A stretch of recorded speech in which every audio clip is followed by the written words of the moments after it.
Önerge üzerinde Batman Milletvekili Sayın Mehmet Ali Aslan konuşacak. Buyurun Sayın Aslan.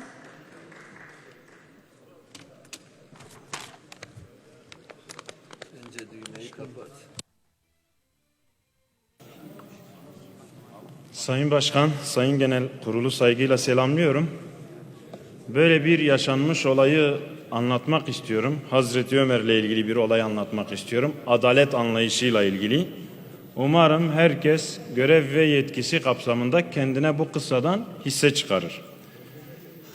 Sa'd bin Ebi Vakkas Şam valisiyken bir camiyi genişletme kararı alırlar ve etraftaki arsaları istimlak ederler, evleri istimlak ederler. Bir Yahudi arsasını vermek istemez. Sa'd bin Ebi Vakkas da zorla o arsayı alıp fazlasıyla bedelini ona gönderir. Ama Yahudi bundan memnun değildir ve gider durumu Müslüman komşusuna anlatır. Müslüman komşusu da kendisine diyor ki Medine'de adil bir halife vardır. Git derdini ona anlat, mutlaka senin bu mağduriyetini giderecektir.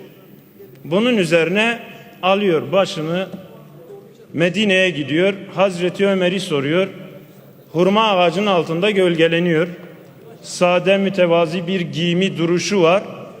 Onu o halde görünce bile oradaki Yahudi umutsuzluğa kapılıyor. Ya diyor, benim geldiğim yer Şam'daki valiler, yöneticiler şaşa içinde, makamları lüks bir hayat yaşıyor.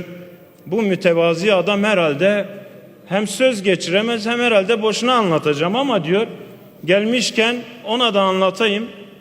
Belki bir faydası olur ve anlatıyor. Bunun üzerine Hazreti Ömer bir kemik parçasına ya da bir deri parçasına şunu yazıyor. Ömer Nüşirevan'dan daha az adil değildir. Ve al diyor bunu git Şam valisine ver. Tabi Yahudi bunu görünce daha da umutsuzluğa düşüyor. Ya diyor ne alakası var? Yani şu anda bu yazılanla benim derdimin ne ilgisi var?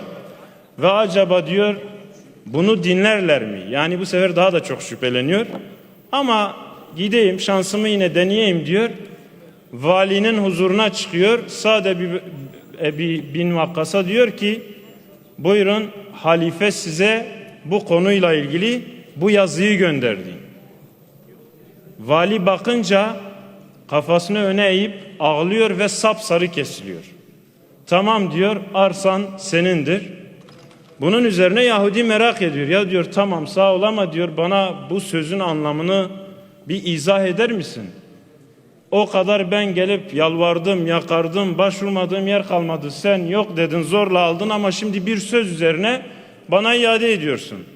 O da olayı anlatıyor. Diyor biz Müslüman olmadan önce Ömer'le İran'a ticarete gidiyorduk ve 200 deveyle İran'a gittik. Orada gençler cirit atıyordu, cirit oynuyordu. Biz de izledik.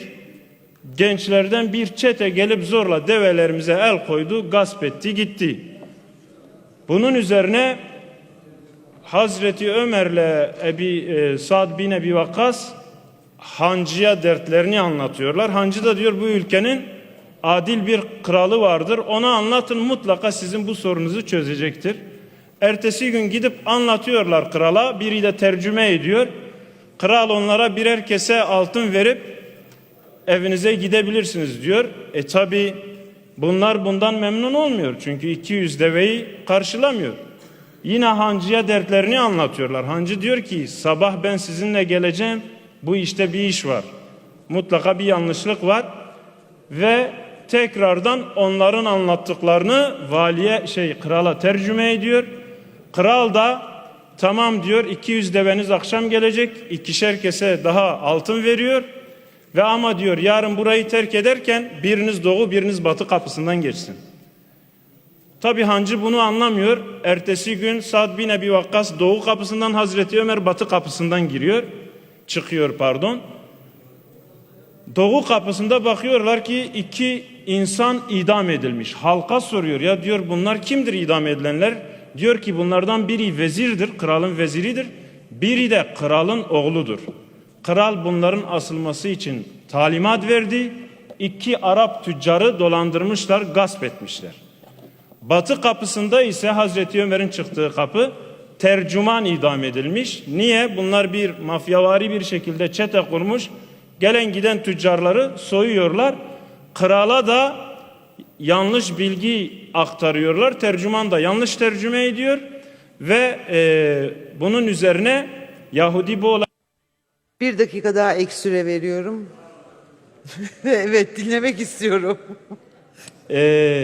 Bunun üzerine Yahudi arsasını bedavadan hibe ediyor ve Şam valisi de işte diyor o yazıdan ben şunu anladım. Anladım ki eğer ben adil olmazsam, ben sana bu haksızlığı, bu gaspı sürdürürsem, Ömer de beni tıpkı o Nişirvan'ın kendi oğlunu ve vezirini idam ettiği gibi idam edecekti.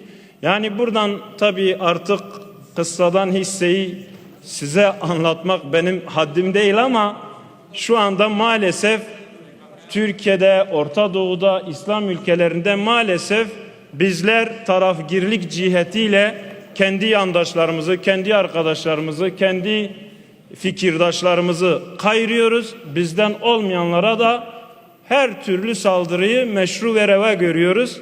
Bu yol değildir, bu yanlıştır. Umarım bu yanlıştan hep beraber birlikte döneriz. Burası tedenniyet merkezi değil, terakkiyat merkezi olmalıdır. Teşekkür ediyorum. Ben de teşekkür ederim Sayın Aslan.